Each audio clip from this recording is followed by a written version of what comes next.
Well, hello and good morning. How are you doing this fine Wednesday morning? Today marks the first day of a 5 day little break from work, and I vowed that I'll be doing a lot of walking for the next few days because I sit for 8.5 hours every day for work. So here I am on my first walk of the day. So the last couple of days, I kind of stepped away from activism and advocating for my Black community, but today is back to basics. First topic of the day. You know, I'm I was born in 1972, and since 1970, there has been anti-Black racism which is embedded in Canadian society. It's just that in Canada, we are not as loud and vocal and passionate about what we believe in. We all know about the Confederate flag, the Ku Klux Klan, and what the Southerners deem racism to be their way of life. But in Canada, a lot of things are buried and kept quiet. When you say you're from Canada, people will automatically assume that you just love maple bacon, love to say sorry, and love to say A. But really and truly, Black people who live in Canadian society know otherwise. It's just that Canada is subtle, sneaky, and sly with their racism and their anti-Black racism, which has been embedded into Canadian society long before 1972 when I was born. So I'm wondering if some of you ever heard of the Canadian Human Rights Commission. The Canadian Human Rights Commission is a separate body of people from the actual Canadian government whose duty is to ensure that the human rights of every Canadian is protected and everyone in Canada is treated fairly, free of discrimination and barriers, no matter where they're coming from, no matter their race, color, or creed. So funny, I was speaking to a good friend of mine early this morning, and she was telling me about the case of Nicholas Thompson, where for more than 50 years, Black government Black public service workers have faced anti-Black racism. For example, not getting their benefits, when someone leaves a job, they get their packages and what have you. Well, this has been denied to Black people who have slaved and toiled working as government workers. So there's a case going on right now. It's been 4 years where Black workers came together, more than 45, I think it's 4,500 or somewhere along that line. I'm not good at numbers, but have come to get have come together and filed a class action suit against the Canadian Human Rights Commission because they failed to do their job and protect Black people.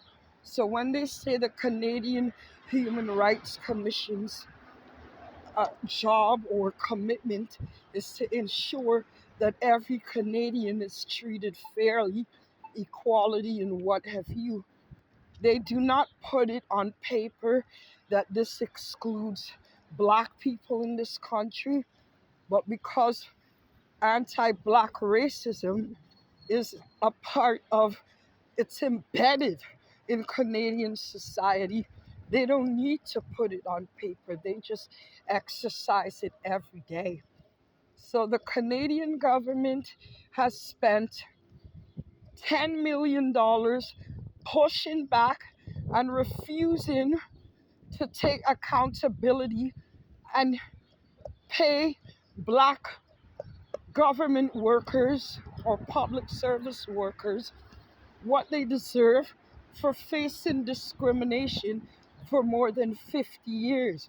Because the minute they pay out, they're taking accountability for being racist in this country against Black people who work for the public every single day. And that's the problem. They acknowledge racism exists, but they don't want to take accountability. Ain't that something?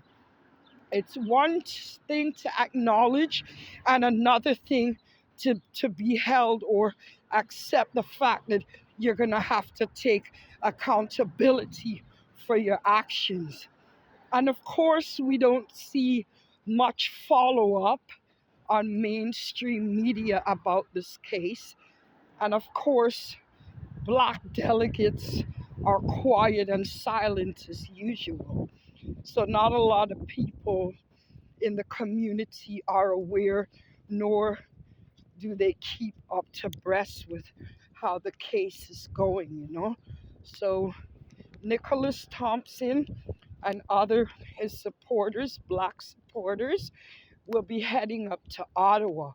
And I hope that we could see more and more about this case, because it's funny for a country that many think they could come and find refuge from war and discrimination and racism.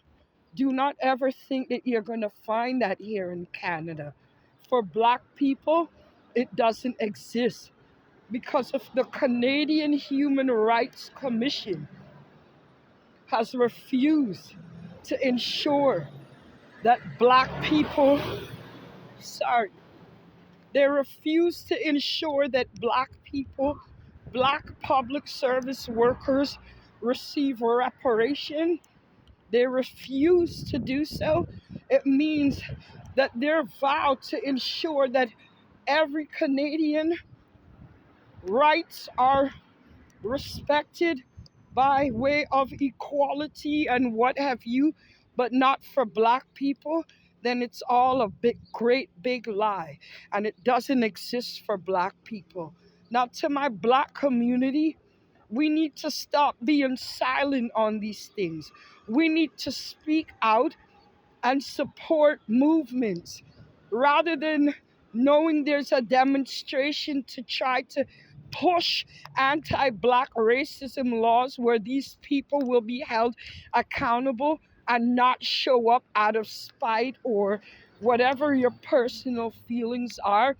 When are we going to stop and take back our Black pride? Because to the way I see it, if the Canadian Human Rights Commission refuses to ensure that our rights and equality is exercised in this country, then we are lower on that tadpole than you know or you care to recognize. I see Jagmeet Singh was speaking out about it.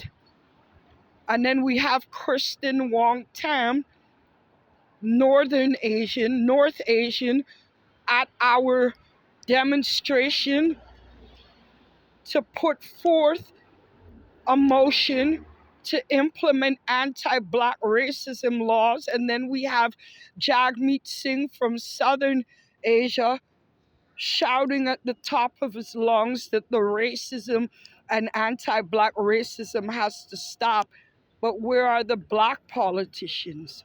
Where was Carlton Darby running to be prime minister? Nowhere to be found. Marcia Ian, where are all those Black politicians who have a chance to use their voice and pave the way for Black people to really have equality in this country. It has to be studied. Gotta go.